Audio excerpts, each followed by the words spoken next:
Hey everyone, yes I do mean you. It's me, Silver Daddy. Are you ready for another exciting adventure, aka trip or Trippin' with me? We're about to discover and share some amazing life stories. If I take a few sudden tangent turns along the way, don't worry, because I'll find our way back.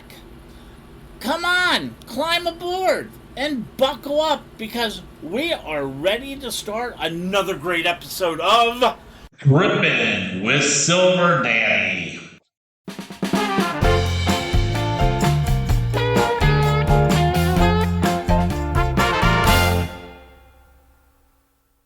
Hey everyone, welcome to Trippin' with Silver Daddy.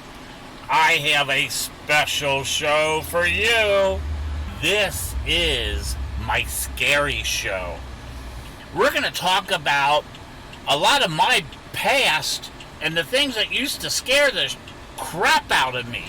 And that's Halloween and many things that came with it.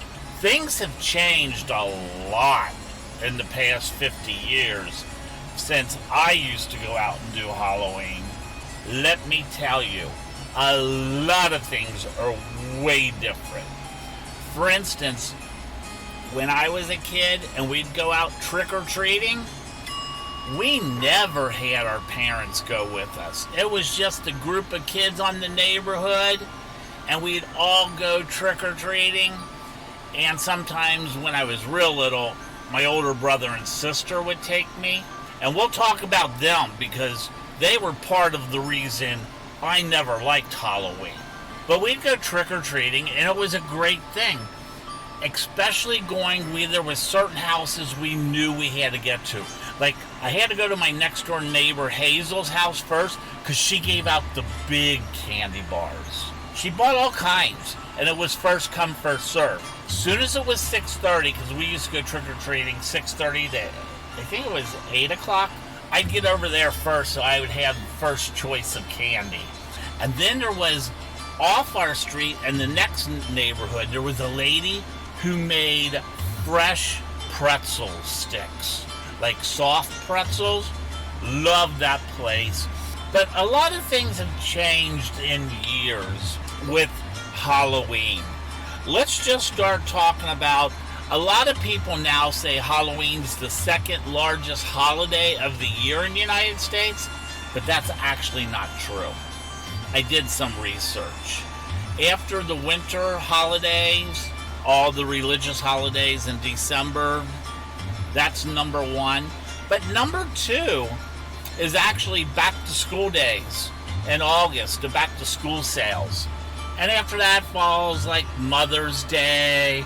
And then there's other things, Valentine's Day, even Father's Day, and Easter are all ahead of Halloween.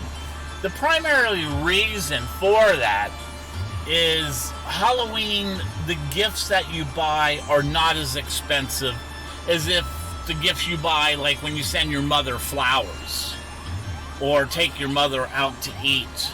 Those cost a lot more than what people spend on candy and some of the costumes.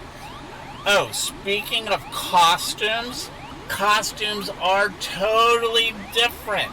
Back in the day, 50 years ago, we didn't have costume stores. There was like a part of an aisle that would be in Kresge's, Woolworths, and Kmart's that would have these cheap costumes that were like these plastic faces that had like that rubber band elastic cord on the back that you just put over your face. Let me tell you, it was hazardous when I was a kid going out trick-or-treating because these plastic faces, they were hot, they made you sweat, and, you know, after eating all that candy and having all that sweat, you always knew when it was Halloween because, like, a couple days after, all the kids in school had acne. It was different.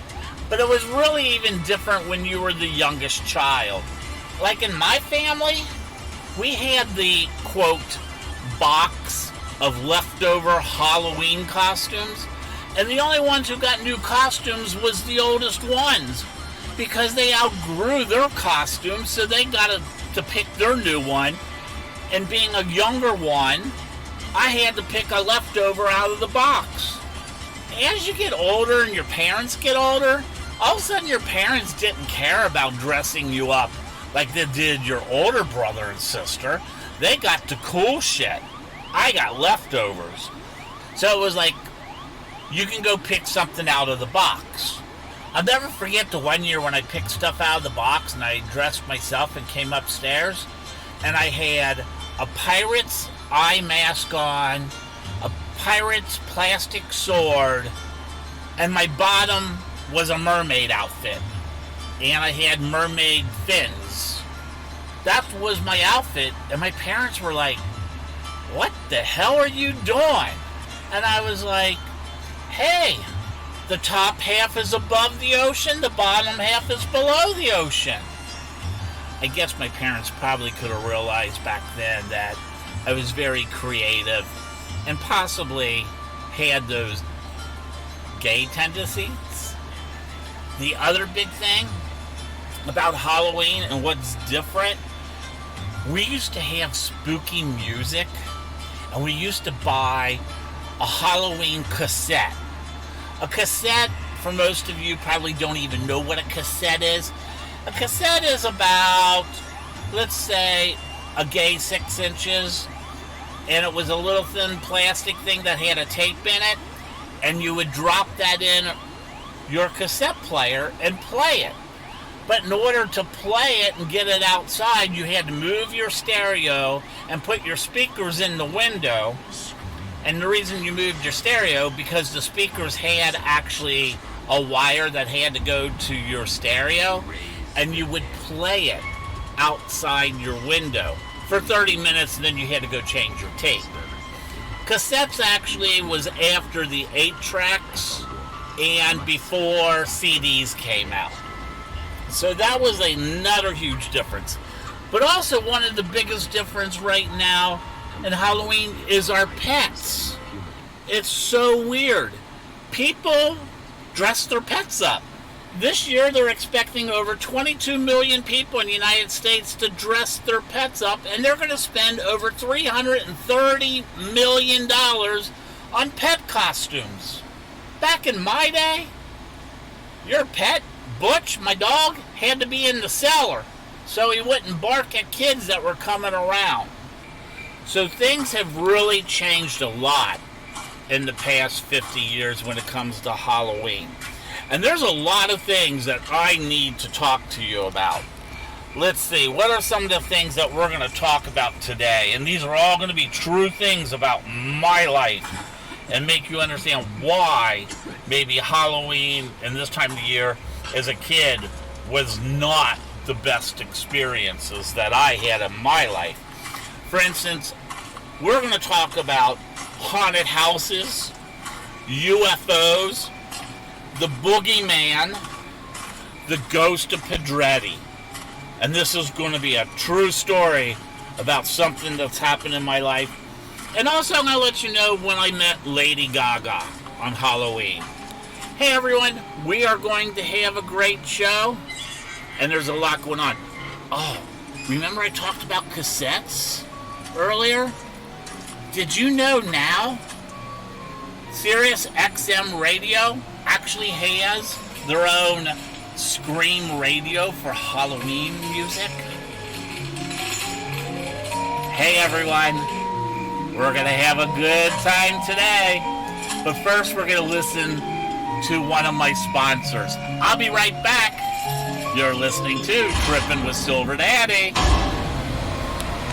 Did you know if you live within 20 miles of the ocean, there's salt in the air, known as saltpeter. And this stuff is corrosive, and it will destroy and damage your car. It can cause rust and more problems. That's why if you live anywhere in the Fort Lauderdale area, you need to be getting your car washed every week. I go to Majestic Car Wash. It's the only place I trust. My Blue Beauty, aka my car, goes there for its bath every week. This place is incredible. It has over 110 feet of washing through the tunnel. It's also family owned. And they have a professional detail center. So if you have those ugly yellow headlights, they can take care of it. It's located at 2781 North Federal Highway near Wilton Manors. It's the only place Silver Daddy trusts to take his Blue Beauty. Check out Majestic Car Wash. Welcome back. Now, I want to tell you, back in the 70s, we only had one haunted house in the Cincinnati area. And it was put on by the largest radio station, Q102. Nowadays, here in Florida, every community has some type of haunted something. And this was way before these big amusement parks like Universal, Disney, Kings Island, SeaWorld. They never got involved in any of the Halloween scare things. The only thing we had in Cincinnati was the largest radio station put on a haunted house. And I'm going to tell you, it was the scariest thing you could ever go to. These haunted houses were actually big mansions in the Cincinnati area. A lot of them was in the area that was called Clifton, up by the University of Cincinnati, or Edgewood, I think that's the area, by Xavier University. These were actually big mansions that were going to be torn down for some type of development. But they would put on these haunted houses. They were really scary. Like, I'm not kidding. This was something that affected you as a kid for a long time. It was different back then. I mean, these haunted houses, people would touch you and they would come after you. And I would go with my older brother and sister. First year it was my older brother and sister. Now my brother and sister are like 9 and 12 years older than me. So they were like in high school, and I was like, what? First grade, second grade? And they would take me intentionally knowing they would traumatize me. And the first year, I didn't even know I was going to a haunted house. We were supposed to be going to get ice cream and pizza. And I was just excited that my brother and sister was even taking me anywhere. And we get up to this haunted house. I'll never forget it. It was in Clifton. I still remember it was on Clifton Avenue. Big 3 or 4 story house, and you went through all the rooms. I even to this day remember the first 3 rooms. First one was Frankenstein and the Doctor. The second one was Frankenstein breaking loose, and the third one was the dinner table with the Frankenstein head on it. I remember all that. I even remember what they did.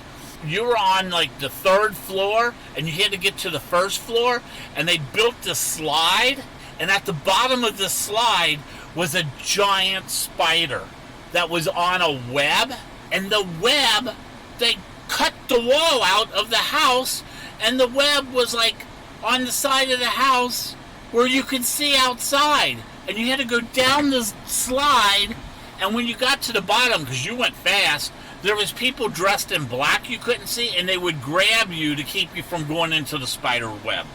It was so scary, unlike stuff today. Now today they have some better makeup maybe, but back then this was cutting edge scary. And then there was the year we went to the haunted house, my sister again with her friend Linda, and they took their younger brother Jimmy, who was my age. We went through this haunted house. I remember everything even today. It was on Grand Avenue in Price Hill, that big gray building. It was scary as anything. We went to about 5 or 6 of these things. Everyone used to scare me so bad. But this one was quite interesting. There was one room in it that I didn't find scary at all. And that was because it was an alien, which I was really into. We went through it, and what made it so much fun is, like 3 days later, we went back, and we took my mom, my Aunt Norm, and my cousins. I already went through it, so I knew what to expect, And I knew which side of, like, when you went through a room, I knew which one of the damn mummies against the wall were real and it was going to come after me. So I wasn't so scared. But my mom was so petrified, screaming. I had so much fun just watching someone else be scared like my mom. And the funny thing was, the only room the first time I went through, that alien room, was the room my mother couldn't get through. She literally grabbed the rail, blocked the door, refused to go through it, and this alien started coming towards us. And I was just laughing. It didn't scare me at all. But my mom had the biggest problem. Oh, between my mom and my Aunt Norm screaming the whole time. And that's when I realized it was more fun going through haunted houses when you point to people who are scared and they go after those people and they don't go after you. So from that time on, I realized just don't act scared. Point to someone else. Let the monsters go after them. And you can just have a blast. I started really liking haunted houses to the point when I was in high school, I used to volunteer and be a character in the haunted houses. Haunted houses, when I was little, scared me terribly. But as I got older, it was something I enjoyed more. So haunted houses are one of those things, when I was little, hated them. As I got older, I loved them. And you know what? Speaking of loving things, we're going to listen to a sponsor and come back, and I need to tell you about my UFO experience, the Boogieman, the ghost of Pedretti, and meeting Lady Gaga. Hey everyone, I'll be right back. You're listening to Trippin' with Silver Daddy. Cannonball 2023, A Whole New World, is October 26th to November 1st. There is so many things happening. You need to get to their website and make your reservations today before it is sold out. Go to cannonballbash.com. They have great events taking place this year. Once again, the foam party, the Sahara Gold Party. There's a spa excursion. Wow. The Jungle Queen, and there's also going to be flying carpet on the airboat tour. You know, and they have great food, the brunch with the queens, we have the shamara dinner, and the barbecue. Plus, there's the Mediterranean banquet and show. So much to do. Go to cannonballbash.com and check it out. Hi, everyone. Welcome back to Trippin' with Silver Daddy. Hey, are any of you out there like really into UFOs? I am. Let me just tell you, UFOs is a very interesting thing for me. Because I guess I do believe when I was a kid, very young, my neighbor Bob, he was a policeman for our local police department.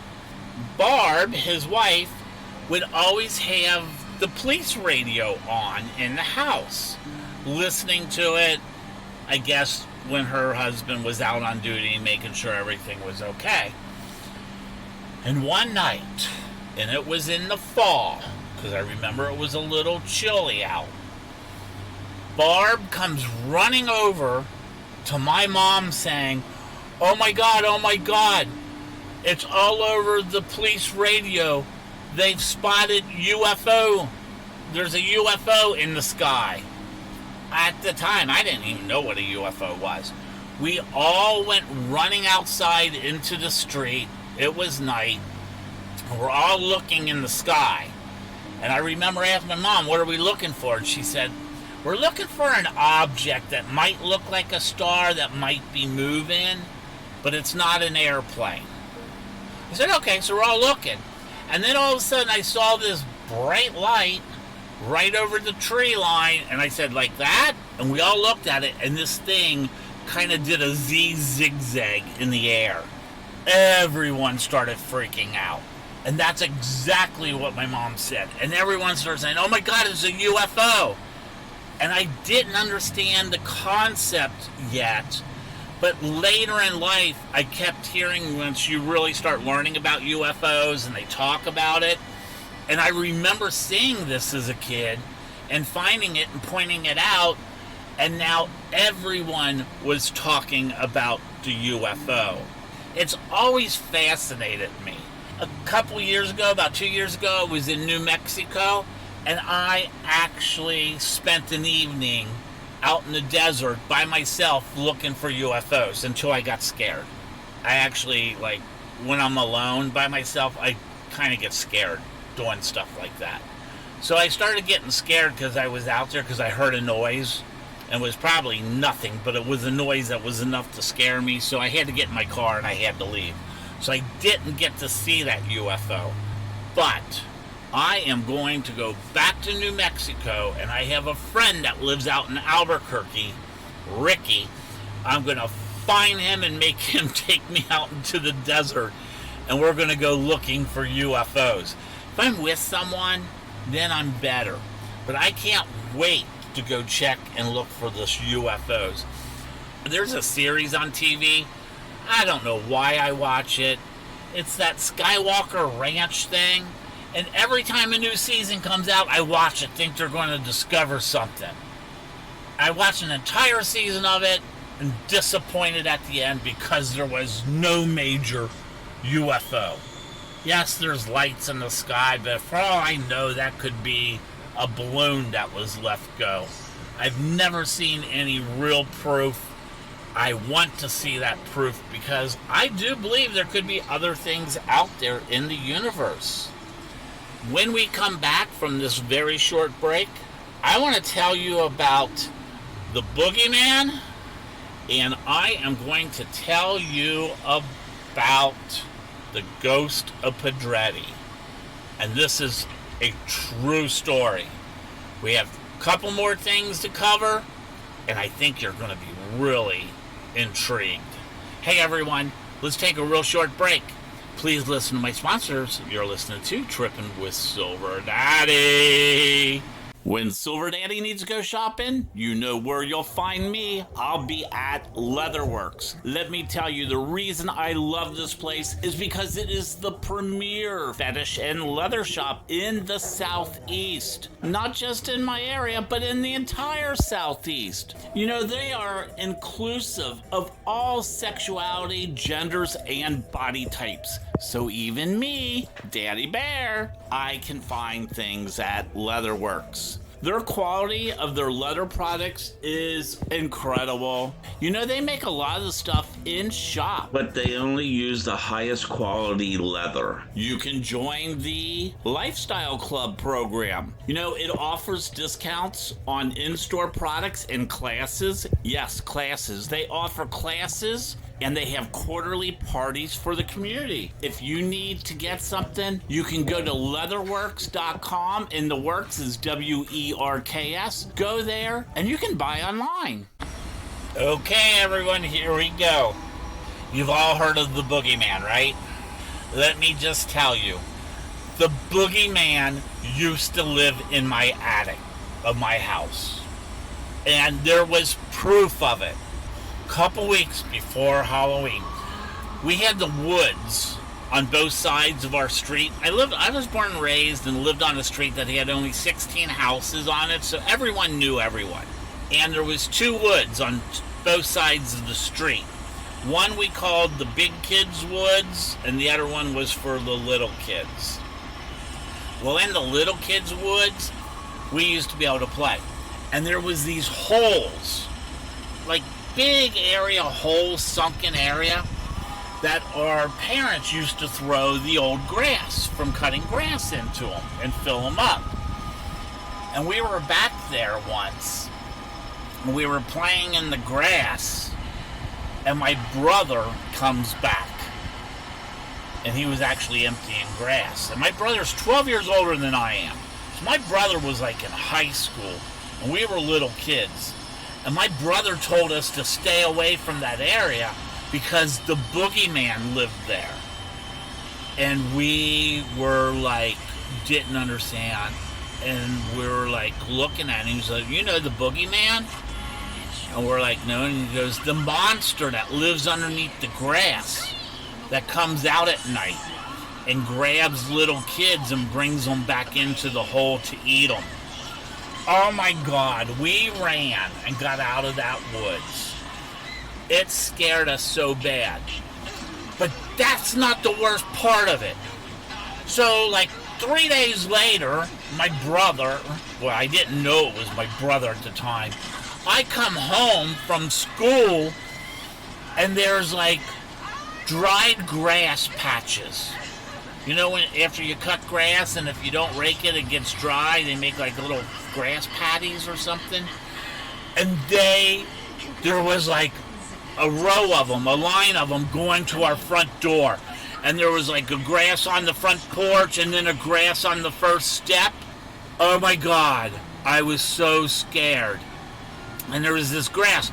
And then when I went into the house, there was a grass on the steps that went upstairs, and there was some grass right by the bedroom where my brother and I shared, and then there was a little bit of grass right by the closet. I was so scared. I kid you not. I wouldn't go upstairs. My brother comes in, and I tell him about it, and he's like, oh my God, where's the grass go to? I said, it's good. There was grass on the steps, there was grass by our bedroom door, and there's grass by the closet. And my brother goes, oh my God, the Boogeyman's in our house. He's probably up in the attic. Because see, in our closet, up on the ceiling, was like a wood door that went to the attic that you had to get a ladder to climb up. So my brother tells me the Boogeyman is probably living in our attic. In our room. In our bedroom, I have the Boogeyman living. I would not go up to my room for over a week or so. I was so scared. And every night when I had to go to bed, naturally my brother's never home because he's like in high school. He's out partying and doing stuff.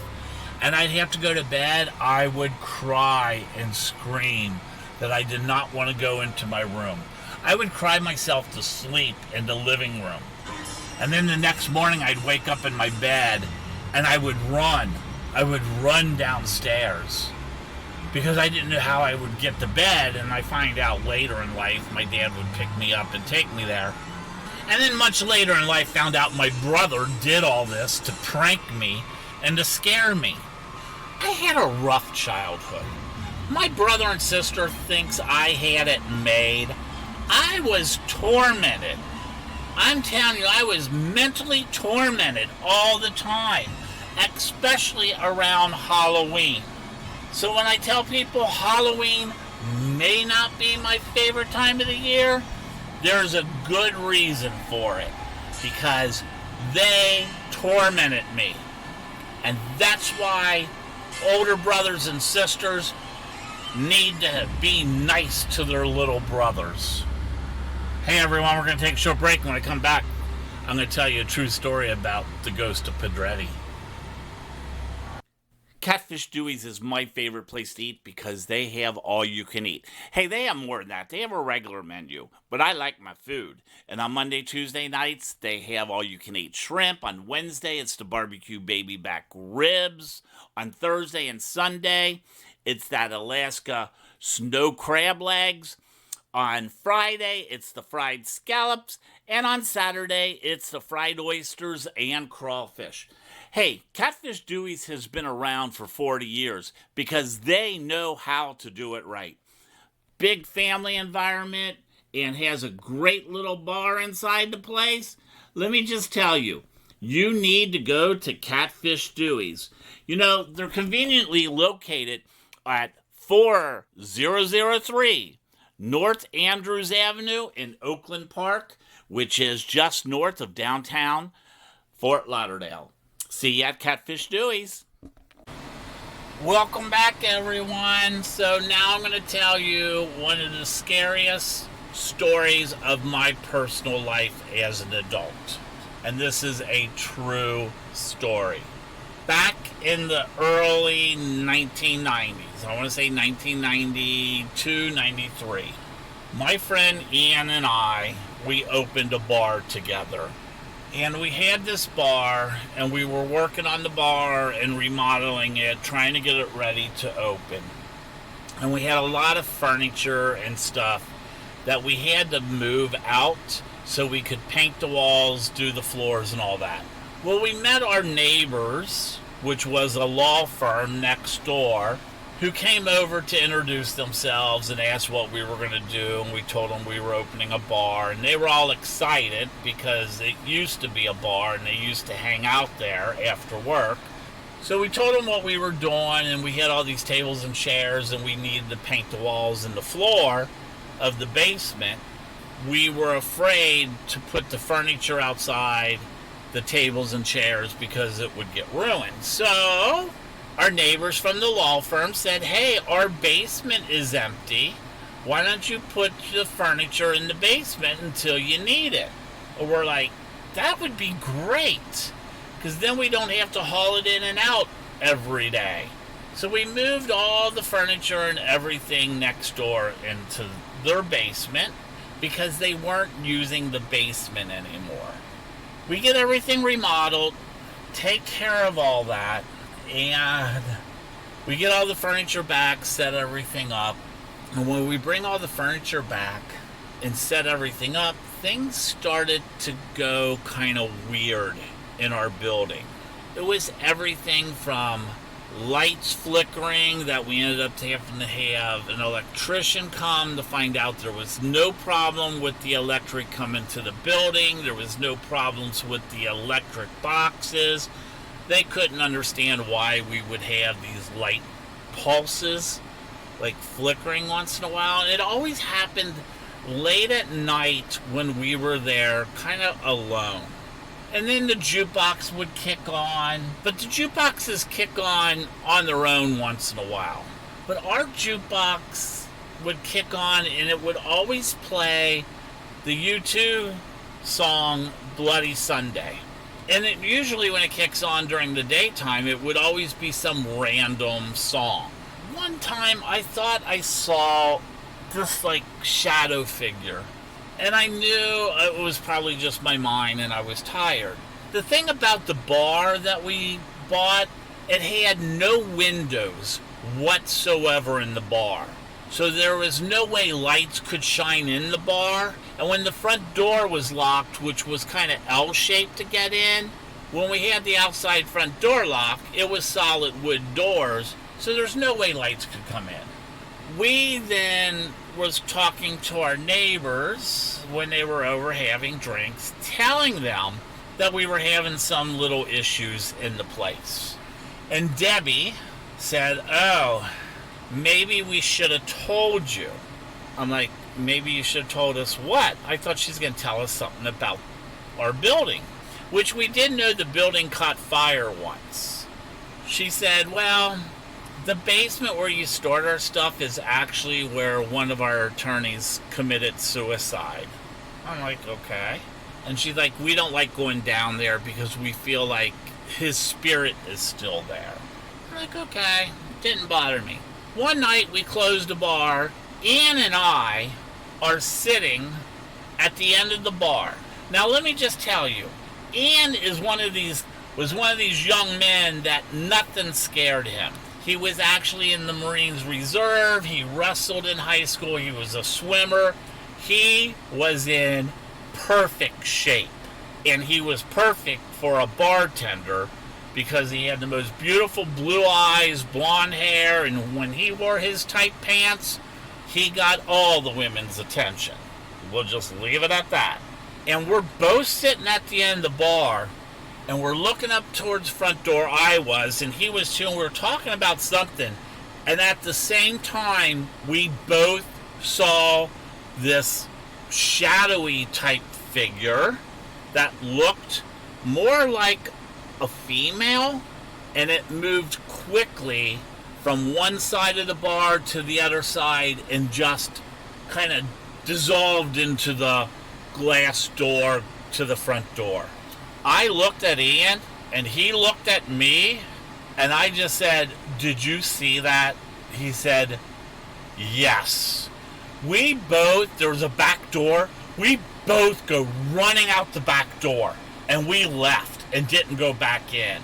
The next day, I wouldn't go into the building until he showed up because I was not going in by myself. That freaked me out so bad seeing this, and I know it could not be a shadow. Ian then is called into the Iraq war, and he leaves. And then when he comes back, he just really wasn't into the bar anymore. And at the same time, right towards the end, one of our best employees, a female employee, went home to her dad's house and took her own life. And after that happened, every time I remember this figure saying this, it reminds me of my friend, our female bartender, and I'm sure I was seeing some type of future image of her in the bar. And still at nights, that song, Bloody Sunday, Sunday Bloody Sunday by YouTube would kick on the jukebox, and our bartender took her own life on was Sunday morning. It still affects me still to this day. She was such a great friend. Whenever I get to Cincinnati, I still visit her gravesite and say a prayer for her. She was the most beautiful, wonderful person. If you have friends that you know are having emotional difficulties or mental health issues, you need to be there to support them. It is very important. Hey everyone, I need to take a break. Please listen to my sponsor. I'll be right back. If you'd like to be a sponsor of Trippin' with Silver Daddy, please send me an email to trippinwithsilverdaddy@gmail.com. Remember, there's never a G in the Trippin'. We have our YouTube channel. So please check us out. Do a search for Trippin' with Silver Daddy on YouTube. Please subscribe. And finally, don't forget to check out the website, trippinwithsilverdaddy.com. Again, no G in that. And you can see all my social media. You can actually press the button to listen. And there's also a donation button. You know, doing this show does take a lot of money. And Silver Daddy is now unemployed. So any donation is helpful. Okay, everyone. Let's wrap this up with a good story that I want to share with you. This is a scary story, but not really. So about 8 years ago, don't remember the year, I was living in San Juan, Puerto Rico. Went to the gay bar at the end of Halloween. San Juan has a huge Halloween party. And it just happened this year on Halloween night. Lady Gaga had a concert in San Juan, Puerto Rico. After the concert, around 12 o'clock or so at night, I'm sitting at the bar, don't remember what I'm dressed in, and this person comes sitting in who is dressed as a bagger, like a bag woman. Small, kind of frail person. And with this person walked in like 6 or 7 hot guys, all in black latex with the most beautiful facial paints, fluorescent paints. And they're all sitting there around this lady and they're doing shots. Next thing you know, this lady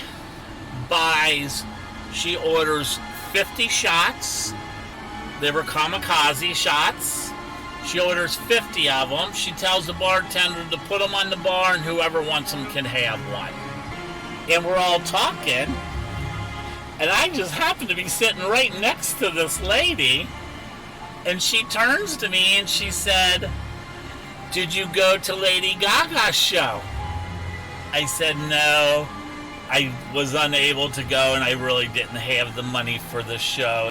She turns to me and says, "Oh, I'm so sorry. I would have loved to have you there." I looked at her kind of strange, and she says, "Happy Halloween." And she points to all these guys, and they get up, and they all walk out.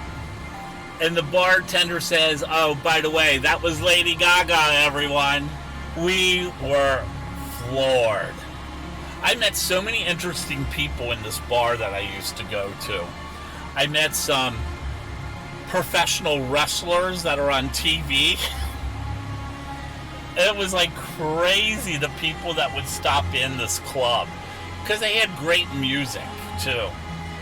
So that is probably one of the coolest Halloween stories. I met Lady Gaga, but I didn't even know it was her. Kind of sucks. But that's life. Hey everyone, I hope you all have a wonderful time. If you are going to be celebrating, please, please make sure you are safe. And as always, peace, love, and respect. You've been listening to Trippin' with Silver Daddy. Bye.